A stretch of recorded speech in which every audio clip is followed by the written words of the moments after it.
Converter control characteristics. Two terminal DC link में power control करने के लिए एक कन्वर्टर में करंट कंट्रोल होनी चाहिए एंड दूसरा कन्वर्टर में वोल्टेज कंट्रोल होना चाहिए। एक ही कन्वर्टर में अगर वोल्टेज एंड करंट दोनों को हम लोग कंट्रोल करेंगे तो डिफ़िकल्टी और कॉम्प्लेक्सिटी जो है वो इंक्रीज हो जाती है। जनरेटिंग स्टेशन पर एज कन्वर्टर रेक्टिफायर यूज होता है जो कि जनरेटिंग एसी करंट को डीसी करंट में कन्वर्ट करता है। एंड एक कन्वर्टर स्टेशन जो है वो लोड साइड इंस्टॉल्ड रहता है। लोड साइड पर जो कन्वर्टर है वो एज इन्वर्टर इंस्टॉल्ड रहता है जो कि डीसी करंट जो आएगी उसको एसी करंट में कन्वर्ट करेगा। जब हम लोग रेक्टिफायर की बात करते हैं तो जनरली अल्फा टर्म यूज होता है, that is firing angle. So firing angle को कंसिडर करके कुछ टर्मिनोलॉजी डिस्कस करेंगे। एंड जब इन्वर्टर की बात करते हैं तो हमारे पास एंगल ऑफ एडवांसमेंट होती है, that is angle of beta, and extinction angle, that is gamma. इन सब फंडामेंटल्स को पहले भी डिस्कस कर चुके हैं।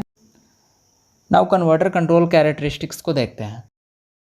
तो जैसा कि मैंने बताया, टू टर्मिनल डीसी लिंक में पावर को कंट्रोल करने के लिए यह डिजायरेबल होता है कि एक कन्वर्टर में करंट कंट्रोल होना चाहिए एंड दूसरा कन्वर्टर में वोल्टेज कंट्रोल होना चाहिए। ऐसा इसलिए क्योंकि अगर वोल्टेज एंड करंट दोनों एक ही कन्वर्टर में कंट्रोल करेंगे तो सिस्टम कॉम्प्लेक्स बन जाएगा एंड इसी कॉम्प्लेक्सिटी को कम करने के लिए एक पर्टिकुलर कन्वर्टर से करंट कंट्रोल करते हैं and second converter is used for the voltage control. Increasing of power in the link can be activated. ऐसा कब पॉसिबल होगा? जब अल्फ़ा को रिड्यूस करेंगे। जब अल्फ़ा को रिड्यूस करेंगे दैट इज़ फायरिंग एंगल, तो इसमें पावर फैक्टर इम्प्रूव होगा। एंड जब बीटा एंड गामा को इंक्रीज करेंगे तो पावर फैक्टर खराब होगा as well as high losses occur होगा to the inverter side.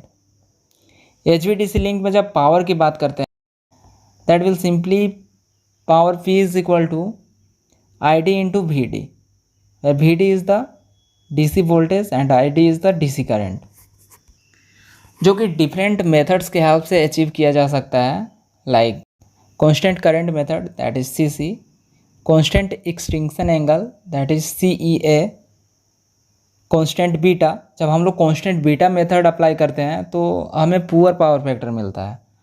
And last one is constant alpha minimum.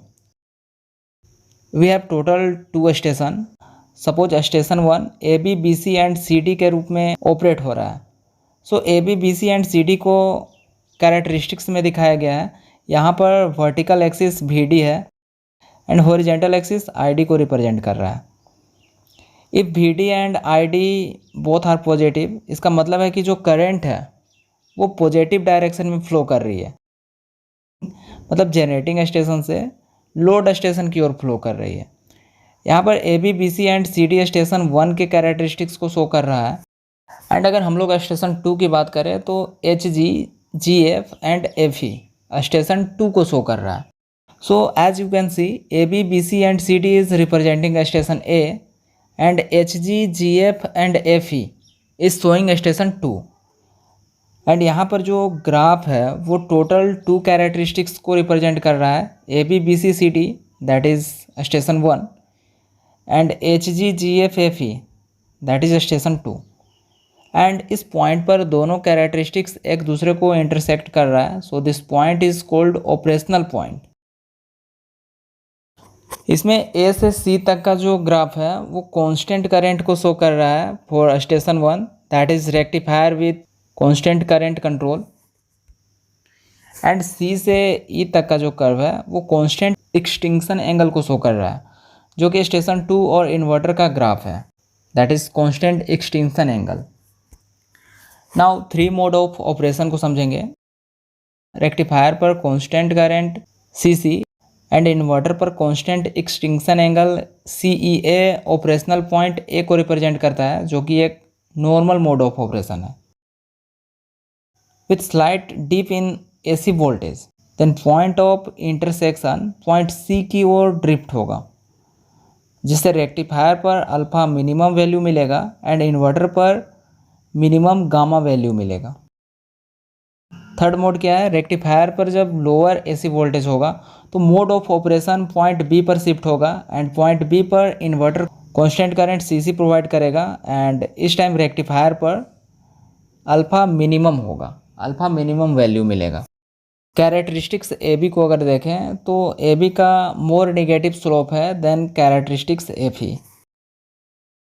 हम लोग HVDC सिस्टम क्यों यूज़ करते हैं, कुछ इंपॉर्टेंट पॉइंट्स को देख लेते हैं। Like lower transmission losses, HVDC system में सिग्निफिकेंटली लोअर ट्रांसमिशन लॉसेज होता है then HVAC system. AC current को अगर बहुत दूर तक ट्रांसमिट करेंगे उसके कंपेरिजन में DC करंट को काफ़ी लॉन्ग डिस्टेंस तक ट्रांसमिट करना ईजी होता है। DC करंट जब हम लोग ट्रांसमिट करते हैं तो वहाँ पर लॉसेज जो है वो काफ़ी कम ऑकर होता है, और ऐसा इसलिए होता है क्योंकि जो HVDC सिस्टम है और जो DC करंट है वो रिएक्टिव पावर लॉसेज को एक्सपीरियंस नहीं करता है, जो कि HVAC सिस्टम के केस में एक मेजर फैक्टर होता है। नेक्स्ट है एसिंक्रोनस इंटरकनेक्शन। इसका मतलब है कि जो HVDC सिस्टम है वो AC ग्रिड्स को कनेक्ट कर सकता है जो कि डिफरेंट फ्रीक्वेंसीज पर ऑपरेट होती है, which is crucial for integrating renewable energy sources from different regions and supporting grid stability.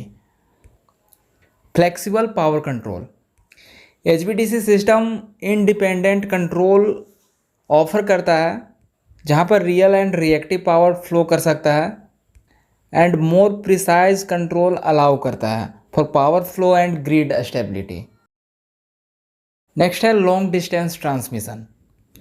HVDC well suited and particularly for long distance transmission के लिए यूज़ किया जाता है। अगर हमें काफ़ी दूर तक पावर को ट्रांसमिट करना होता है तो वहाँ पे हम लोग DC करंट और HVDC सिस्टम को प्रीफर करते हैं।